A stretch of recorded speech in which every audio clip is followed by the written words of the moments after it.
शिवाजी चौक वडवणी येथे फिर्यादी बसमध्ये चढल्यात असता सोन्याच्या गंठनाची चोरी झाल्याची घटना घडली. यामध्ये 1 लाख रुपयाचा ऐवज लंपास झाला आहे. सदर घटना दिनांक 22 एप्रिल 2024 रोजी दुपारी 12:52 घडली आहे. म्हणून या प्रकरणी दिनांक 22 एप्रिल 2024 रोजी 9:30 वाजता वडवणी पोलीस ठाण्यामध्ये गुन्हा दाखल करण्यात आला आहे. अशी माहिती आज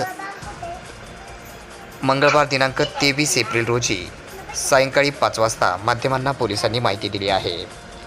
यामध्ये शिवाजी चौक वडवणी या ठिकाणी आरोपितांनी संगनमत करून फिर्यादी परभणी ते बीड बसने बीडला जात असताना फिर्यादीच्या गळ्यातील सोन्याचे मिनी कंठन 2 तोळ्याचे किंमत 1 लाख रुपये हे चोरून लंपास केले आहे.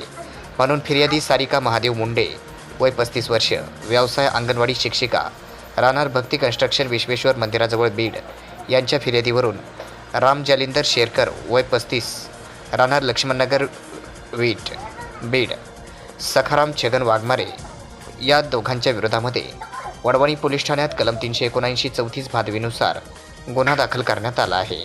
याचा पुढील तपास वडवणी पोलीस हे करत आहेत.